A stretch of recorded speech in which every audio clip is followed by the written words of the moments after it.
2014, um avião comercial com quase 240 pessoas a bordo simplesmente desapareceu no meio de um voo internacional, sem pedido de socorro, sem explicação imediata e com indícios de que algo muito errado aconteceu ainda no ar. Anos se passaram, bilhões foram gastos, e será que alguém finalmente conseguiu responder a pergunta mais básica de todas? O que realmente aconteceu com o voo NH370? Galera, como que pode um voo desse nível deixar tantas perguntas, impactar o mundo inteiro e mexer com todas as pessoas que ousam tentar descobrir o que está por trás de tudo isso? Isso também te deixa intrigado? Já deixa o like, se inscreva no canal, ative o sininho e compartilhe com os amigos. O meu nome é Vitor Gabriel, esse é o canal É Sério Isso e bora pro vídeo porque hoje promete. O mais inquietante de tudo é que o voo MH370 não estava em uma rota perigosa, também não enfrentava tempestades severas e não apresentava, até aquele momento, nenhum sinal claro de emergência. Na madrugada do dia 8 de março de 2014, o Boeing 777 da Malaysia Airlines decolou do Aeroporto Internacional de Kuala Lumpur, na Malásia, com destino a Pequim, na China. Era um voo internacional absolutamente comum. A bordo estavam 239 pessoas, entre passageiros, tripulantes de mais de 14 nacionalidades diferentes. O comandante era Zaharie Ahmad Shah, um piloto experiente com mais de 18 mil horas de voo. Ao seu lado, o copiloto Farik Abdul Hamid, também devidamente treinado. Nada, absolutamente nada, indicava que aquela viagem se tornaria um dos maiores mistérios da aviação moderna. Cerca de 40 minutos após a decolagem, enquanto o avião sobrevoava o Mar do Sul da China, a cabine fez seu último contato oficial com o controle de tráfego aéreo. A mensagem foi curta, protocolar e tranquila. Boa noite, Malaysia 370. Segundos depois, o avião deveria ser transferido para o controle aéreo do Vietnã, mas essa troca nunca aconteceu. Pouco depois desse contato, o transponder da aeronave, o sistema que permite que o avião seja identificado nos radares civis, foi desligado. Não houve chamada de emergência, não houve alerta automático, não houve qualquer sinal de que algo estivesse errado. Simplesmente silêncio. Para os controladores do voo, inicialmente, aquilo parecia apenas uma falha na comunicação, algo raro, mas possível.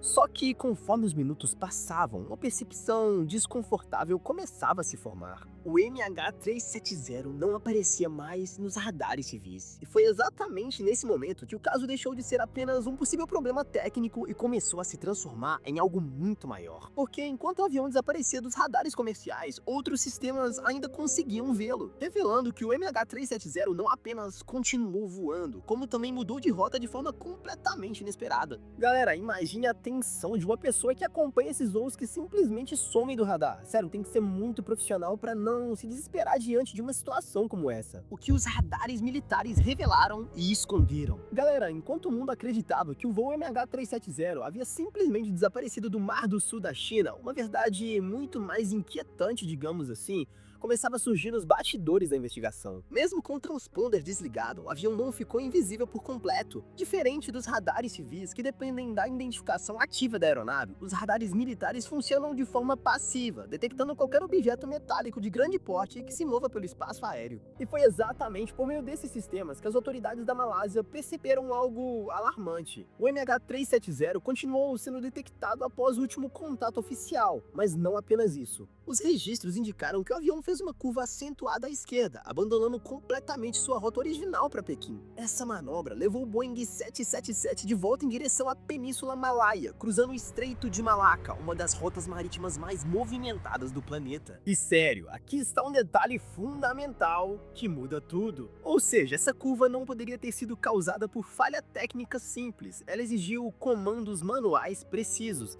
inseridos diretamente no sistema de navegação da aeronave. Ou seja, galera, alguém estava pilotando aquele avião de forma consciente. Aparentemente essa pessoa simplesmente decidiu fazer uma rota totalmente diferente da que deveria ser feita. Os dados sugerem que, além do transponder, outros sistemas de comunicação da aeronave foram desligados um a um, em sequência, como se alguém soubesse exatamente o que estava fazendo e em qual momento fazer. Isso não é algo que acontece em um incêndio repentino, também não combina com uma perda rápida e inesperada de pressão, e está longe de parecer um simples colapso elétrico aleatório. Tudo tudo aponta para uma intervenção deliberada. E quanto mais a trajetória era analisada, mais inquietante ela se tornava. O MH370 parece ter seguido rotas aéreas conhecidas, evitando áreas com cobertura de radar intensa, como se estivesse tentando permanecer invisível pelo maior tempo possível. Após cruzar o Estreito de Malaca, o avião seguiu para o Oceano Índico, uma das regiões mais remotas e profundas do planeta, um lugar onde as chances de localização seriam mínimas. Mas o que deixou investigadores ainda mais desconfortáveis foi o silêncio das autoridades militares. Durante dias, informações sobre esses registros demoraram a ser divulgadas, algumas vieram incompletas, outras apenas após forte pressão internacional. Isso levantou uma pergunta inevitável: se os radares militares conseguiram acompanhar parte do trajeto, por que essas informações não foram usadas imediatamente para orientar as buscas? Até hoje, os dados completos desses radares nunca foram divulgados integralmente ao público. E é aqui que o mistério do MH370 entra em um território ainda mais sensível, o daquilo que foi visto, registrado, mas talvez nunca totalmente revelado. As buscas mais caras da história e os destroços que não explicam nada. Então, galera, quando ficou claro que o voo MH370 não havia caído próximo à sua rota original, teve início uma das maiores operações de busca já realizadas na história da aviação e, ao mesmo tempo, infelizmente, uma das mais frustrantes. Nos primeiros dias, as buscas se concentraram no Mar do Sul da China. Navios, aviões e satélites vasculharam a região, enquanto o mundo acompanhava cada nova atualização, muitas delas contraditórias. Mas logo surgiu um problema muito grave: o avião não estava lá. Com as informações dos radares militares e dados de satélite, a área de busca foi sendo empurrada cada vez mais para longe, até chegar ao sul do Oceano Índico, uma das regiões mais isoladas, profundas e inóspitas do planeta. Para você ter uma noção do tamanho do desafio, estamos falando de uma área maior do que muitos países, com profundidades que chegam a mais de 6.000 metros, relevo submarino irregular e condições climáticas extremas. Mesmo assim, países como Austrália, Malásia, China e Estados Unidos mobilizaram recursos inéditos. Foram utilizados sonar de alta precisão,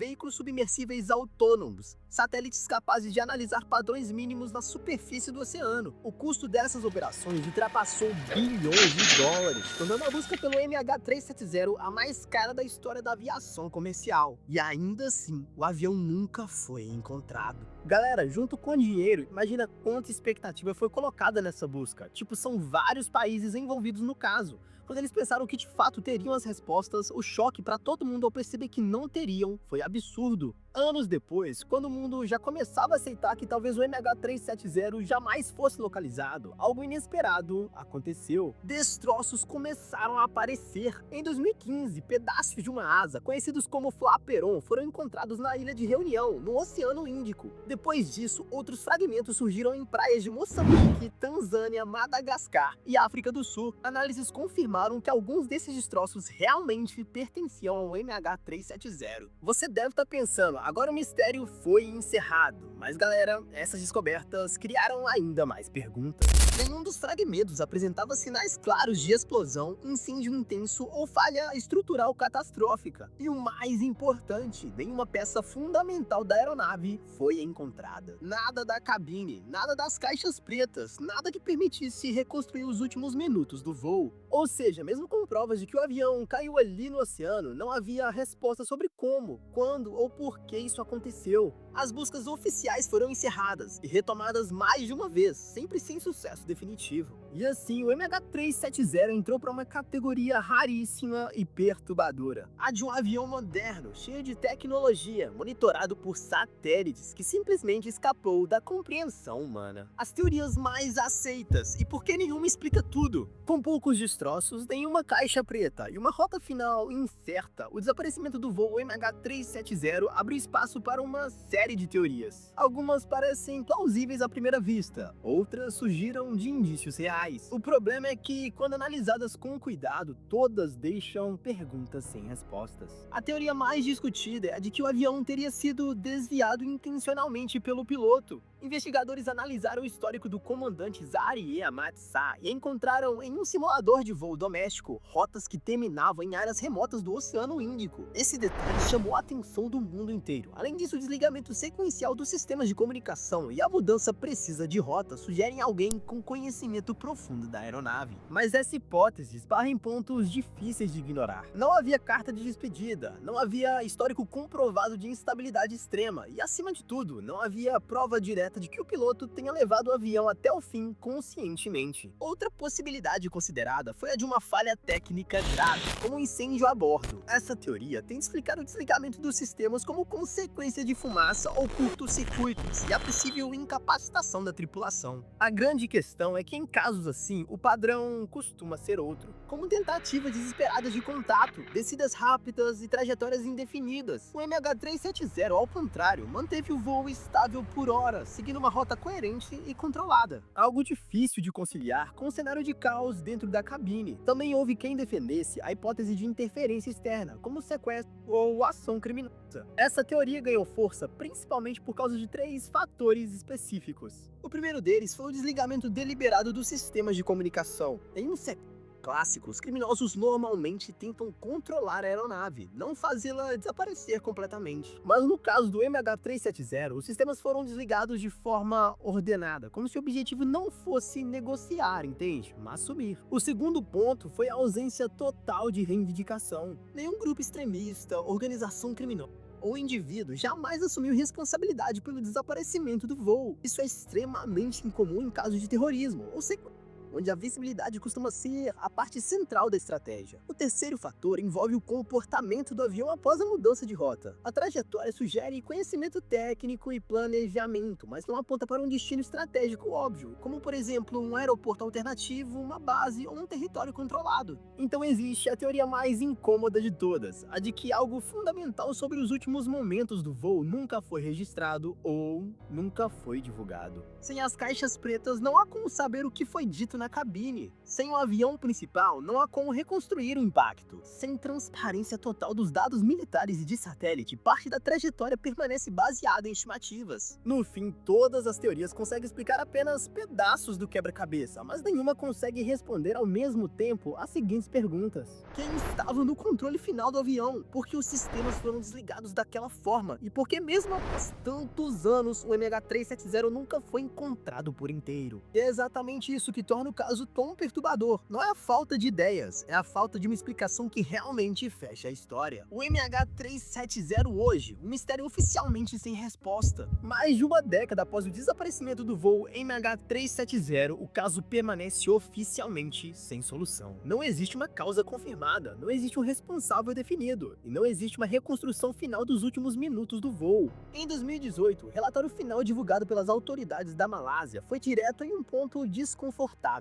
Os investigadores não conseguiram determinar o que levou ao desvio da aeronave, nem o que aconteceu dentro da cabine após a perda de contato. Ou seja, mesmo após anos de análise, dados de satélite, simulações e buscas no fundo do oceano, a conclusão final foi essencialmente a ausência de uma conclusão. As buscas submarinas chegaram a ser retomadas por empresas privadas, usando tecnologia ainda mais avançada, mas novamente sem resultados definitivos. Com o passar do tempo, o oceano, as correntes marítimas e a própria deterioração dos destroços tornaram a localização do avião cada vez mais improvável. Hoje, o MH370 é citado como um símbolo dos limites da aviação moderna. Um avião equipado com sistemas sofisticados, voando em uma era de satélites e monitoramento constante, que mesmo assim conseguiu desaparecer sem deixar respostas definitivas. O caso também deixou mudanças importantes na aviação mundial, como o aprimoramento do rastreamento de aeronaves em tempo real e a revisão de protocolos internacionais. Fato é que o MH370 não é lembrado apenas como um avião perdido. Ele representa uma pergunta incômoda que segue em aberto. Até que ponto a tecnologia realmente consegue nos proteger? E o que acontece quando, mesmo com tudo a nosso favor, o mistério vence? Galera, o voo MH370 desapareceu e até hoje ninguém conseguiu explicar o que de fato aconteceu. Anos de busca, tecnologias modernas e investigações globais não foram capazes de fechar esse caso. Mas agora eu quero saber de você. Qual das teorias faz mais sentido? Ou você acha que a verdade nunca vai ser descoberta? Deixa aqui nos comentários que eu quero muito saber a opinião de vocês, fechou? E você que chegou até aqui, não esquece de deixar o like, de se inscrever no canal, ativar o sininho e compartilhar com os amigos, com as amigas, com os familiares, enfim, com literalmente todo mundo, porque sério, galera, tem muito conteúdo legal no canal, então convido vocês a maratonarem os vídeos do canal, sabendo também que tem muito conteúdo legal chegando aí pra vocês, fechou?